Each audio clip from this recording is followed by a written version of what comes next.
Good morning to all. നമ്മൾ ഇന്ന് ഈ വീഡിയോയിൽ ഡിസ്കസ് ചെയ്യുന്നത് +1 ഫിസിക്സ് ടെക്സ്റ്റ് ബുക്കിലെ വേവ്സ് എന്ന ചാപ്റ്ററിലെ ഒരു ഇമ്പോർട്ടൻറ്റ് ടോപ്പിക്കായ വൈബ്രേഷൻസ് ഓഫ് എയർ കോളംസ് ആണ്. അതായത് എയർ കോളത്തിനുള്ളിലെ വൈബ്രേഷൻ എങ്ങനെയാണ് എന്നുള്ളത്. ഇതിന് മുന്നിലുള്ള വീഡിയോയിൽ ക്ലോസ്ഡ് പൈപ്പിൻ്റെ കേസ് നമ്മൾ ഓൾറെഡി ഡിസ്കസ് ചെയ്തിരുന്നു. അപ്പോൾ ഇനി നമ്മൾ നോക്കുന്ന ഓപ്പൺ പൈപ്പിൻ്റെ കേസാണ്. ആ ക്ലോസ്ഡ് പൈപ്പ് ഡിസ്കസ് ചെയ്തപ്പോൾ നമ്മൾ പറഞ്ഞിരുന്നു ക്ലോസ്ഡ് എൻഡിൽ എപ്പോഴും നോഡും ഓപ്പൺ എൻഡിൽ എപ്പോഴും ആൻറ്റി നോഡുമാണ് ഫോം ചെയ്യുന്നതെന്ന് പറഞ്ഞു.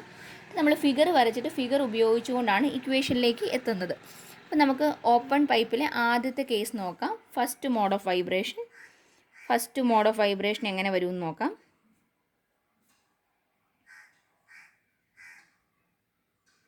ആദ്യം നമുക്ക് നമ്മുടെ പൈപ്പ് ഒന്ന് വരച്ച് നോക്കാം.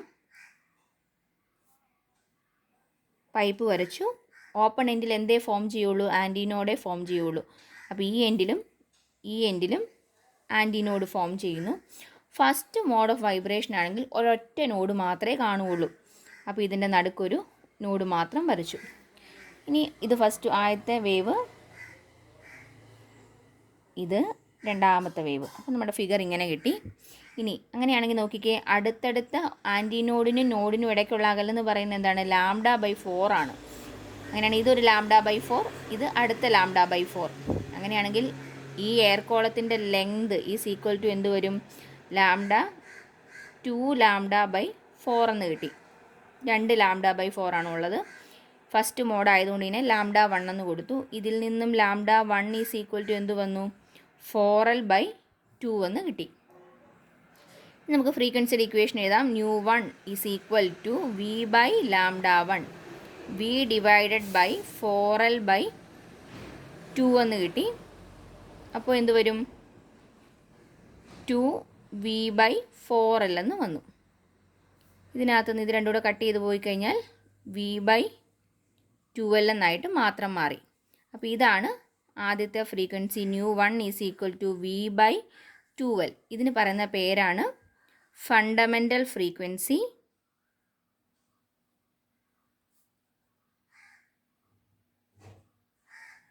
Or first harmonic. ഇനി സെക്കൻഡ് കേസ് നോക്കാം. Second mode of vibration.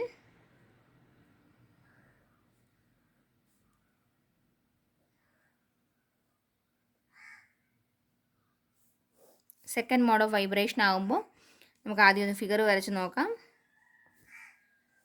നമ്മൾ പറഞ്ഞു ഓപ്പൺ എൻഡിൽ എപ്പോഴും എന്തേ വരുള്ളൂ? ആൻറ്റി നോഡ് മാത്രമേ ഫോം ചെയ്യുള്ളൂ. ഫസ്റ്റ് മോഡിൽ ഒരു നോഡാണെങ്കിൽ സെക്കൻഡ് മോഡ് വരുമ്പോൾ 2 നോഡ് വരും. അപ്പോൾ ഇവിടെ ഒരു നോഡ് വന്നു, ഇവിടെ ഒരു നോഡ് വന്നു, ഇടയ്ക്കൊരു ആൻറ്റി നോഡും വേണമല്ലോ. അപ്പോൾ ഇവിടെ ഒരു ആൻറ്റി നോഡ് ഫോം ചെയ്തു. ഫിഗർ വരയ്ക്കാം.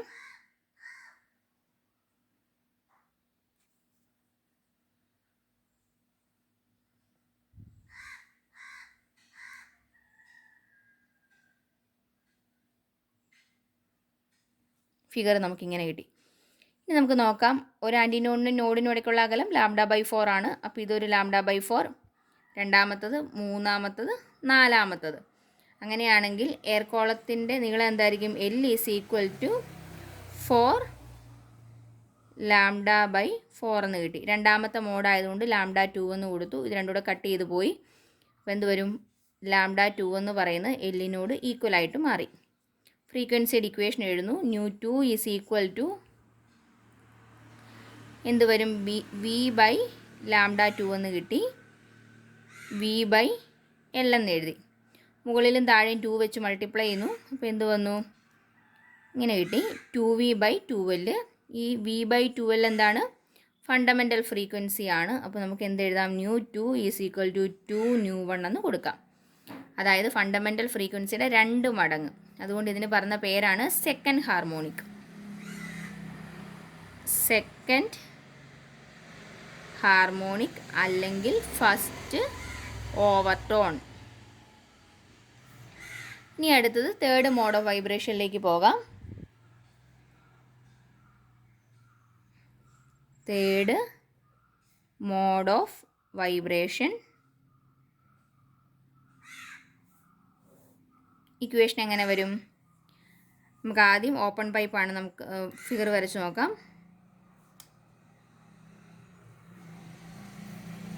നമുക്കറിയാം ഓപ്പൺ ആയിട്ടുള്ള എൻഡിൽ എങ്ങനെയായിരിക്കും ആൻറ്റിനോഡായിരിക്കും ഫോം ചെയ്യുന്നത്. ഇവിടെ ഒരു ആൻറ്റിനോഡ്, ഇവിടെ ഒരു ആൻറ്റിനോഡ്. ഫസ്റ്റ് മോഡിൽ ഒരു നോഡായിരുന്നു, സെക്കൻഡ് മോഡിൽ 2 നോഡായിരുന്നു. അപ്പോൾ തേർഡ് മോഡ് വരുമ്പോൾ 3 നോഡ് വേണം വരാൻ. 1 2 3 നോഡ്. അപ്പോൾ അതിൻ്റെ എല്ലാം ഇടയ്ക്ക് എന്ത് വരും? ഓരോ ആൻറ്റിനോഡ് വരും. ഇനി ഫിഗർ വരയ്ക്കുക, വേവ് വരയ്ക്കുക. ഒന്നാമത്തെ വേവ്,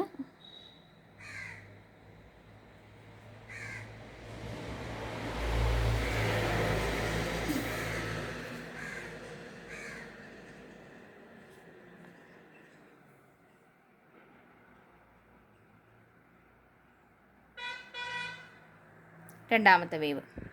നോക്കിക്കേ, ആൻറ്റിനോഡിനും നോഡിനും ഇടയ്ക്കുള്ള അകലം λ/4 ആണ്. ഇതൊരു λ/4. 2 3 4 5 6 λ/4 ഉണ്ട്. അപ്പം എയർ കോളത്തിൻ്റെ നീളം എന്ന് പറയുന്നത് 6 λ/4 ആണ്. മൂന്നാമത്തെ മോഡ് ഓഫ് വൈബ്രേഷൻ ആയതുകൊണ്ട് λ3 എന്ന് കൊടുത്തു. ഇത് രണ്ടും കൂടെ കട്ട് ചെയ്ത് നമുക്ക് എങ്ങനെ എഴുതാം? ഇവിടെ 3 എന്നും ഇവിടെ 2 എന്നും വന്നു. സോ λ3 ഈസ് ഈക്വൽ ടു എന്ത് വരും? 12/3 എന്നായിട്ട് കിട്ടി. ഇനി ഫ്രീക്വൻസിയുടെ ഇക്വേഷൻ എഴുതുക. ഫ്രീക്വൻസിയുടെ ഇക്വേഷൻ എന്താണ്?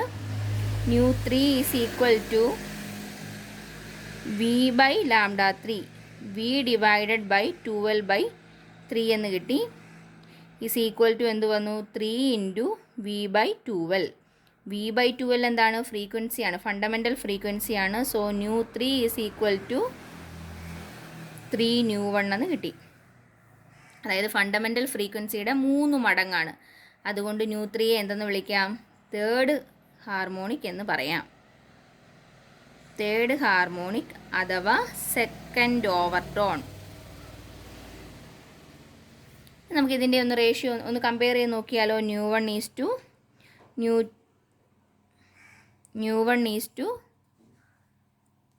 μ2 ഈസ് ടു μ3 എന്ത് വരും? μ1 എന്ന് പറയുന്ന μ1 തന്നെ. μ2 എന്ന് പറയുന്നത് എന്തായിരുന്നു? നോക്കി, μ2 എന്ന് പറയുന്നത് 2 μ1 ആണ്. μ3 എന്ന് പറയുന്നത് 3 μ1 ആണ്. എന്ന് പറഞ്ഞാൽ അതിനർത്ഥം എന്താ? എല്ലാ നമ്പറും പോസിബിൾ ആണല്ലേ, അതായത് എല്ലാ ഹാർമോണിക്കും പ്രസൻ്റ് ആണ്. സോ 1:2:3. അപ്പോൾ നമ്മൾ ക്ലോസ്ഡ് പൈപ്പ് ആണെങ്കിൽ ഓഡ് ഹാർമോണിക്ക് മാത്രം പ്രസൻ്റ് ആണ്. എന്നാൽ ഓപ്പൺ പൈപ്പ് ആണെങ്കിൽ എല്ലാ ഹാർമോണിക്കും പ്രസൻ്റ് ആയിരിക്കും.